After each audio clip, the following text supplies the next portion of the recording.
बताते हैं दिल्ली से बड़ी खबर। सबसे पहले हाईकोर्ट में सोनम वांगचुक पर सुनवाई हुई है। मामले में हाईकोर्ट का कोई अंतरिम आदेश नहीं। हाईकोर्ट में अब 24 जुलाई को सुनवाई होगी। अभी आपको बता दें, इलाज में सहयोग करें वांगचुक की हाईकोर्ट की ओर से निर्देशित किया गया है। बड़ी खबर, दिल्ली हाईकोर्ट में सोनम वांगचुक पर सुनवाई हुई है। मामले में हाईकोर्ट का कोई अंतरिम आदेश नहीं आया।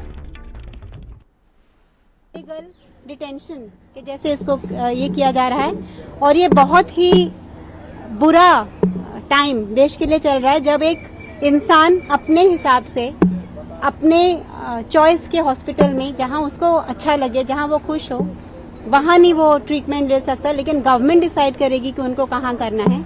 और ये कहते हुए कि उनकी हेल्थ ये है, लेकिन उनकी हेल्थ की उनको कोई चिंता नहीं है, जो उनके एक्शन से हमें दिखाई देता है।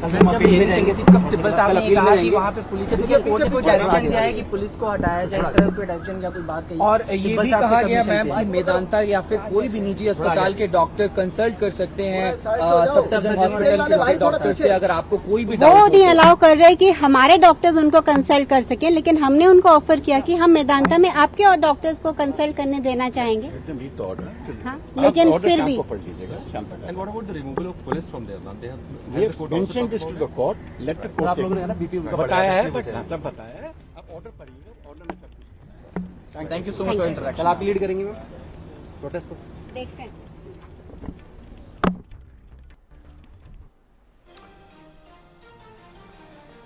तो देखिए, सोनम वांगचुक की पत्नी तमाम बातें कहते हुई, और अवनीश हमारे सहयोगी जुड़ गए हैं। अवनीश, हाईकोर्ट में मामले की सुनवाई हुई है सोनम वांगचुक को लेकर, और कहा यह गया है कि अभी कोई अंतरिम आदेश हालांकि नहीं आया है, लेकिन सोनम वांगचुक इलाज में सहयोग करें, ये भी कहा गया है।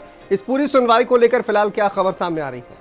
बिल्कुल, अगर बात करें तो दिल्ली हाईकोर्ट में जो है सोनम वांगचुक को लेकर सुनवाई किया गया था, जिसमें वकील कपिल सिब्बल और विवेक टानिया थे मौजूद। वहीं पर एएसजी से चेतन शर्मा और जस्टिस मिनी पुरस्कार थी, जिन्होंने साफ तौर पर यह कहा गया था, ये डिमांड थी कि मेदांता हॉस्पिटल में जो है सोनम वांगचुक का इलाज किया जाए, लेकिन वहीं पर कोर्ट द्वारा साफ तौर पर ये कहा गया है कि पूरी तरीके से जो सोनम वांगचुक जो है उनकी इलाज सफदरजंग अस्पताल में हो रहा है। लेकिन जिस तरीके से लगातार ये मांग किया गया था कि सोनम वांगचुक का इलाज बाहर किया जाए, उनकी पत्नी का ये भी कहना था कि उनको रिपोर्ट नहीं सौंपी जा रही है, उनके आसपास रहने नहीं दिया जा रहा। लेकिन कोर्ट ने साफ तौर पर निर्देश दिया गया है कि एक रूम जो है उनके फैमिली को दिया जाए, जिसमें उनकी पत्नी या कोई भी रह सकता है और उनसे मिल सकता है। लेकिन वहीं पर कोर्ट में जो है सोनम वांगचुक के वकील द्वारा ये भी दलील पेश किया गया था कि सोनम वांगचुक के आसपास जो है दिल्ली पुलिस की टीम बैठी हुई, जिससे सोनम वांगचुक की बीपी जो है वो बढ़ती जा रही। लेकिन वैसी जो दलीलें थी उसको भी जो है कोर्ट ने नकारते हुए नजर आई। वहीं साथ ही अगर बात करें तो साफ तौर पर इस पूरे सुनवाई में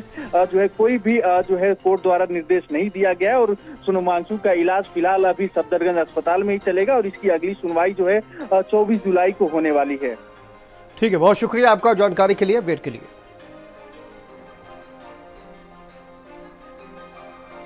तो देखिए, हाईकोर्ट में अब 24 जुलाई को मामले की सुनवाई होगी, लेकिन अंतरिम आदेश अभी तक कोई दिया नहीं गया है। इलाज में सहयोग करें सोनम वांगचुक की हाईकोर्ट की ओर से कहा गया है।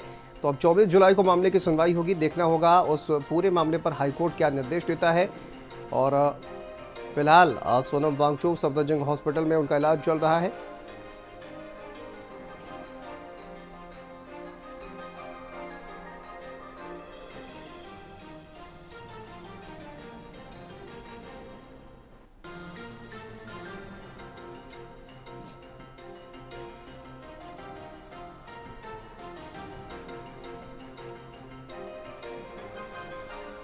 चलिए आगे बढ़ते हैं और आप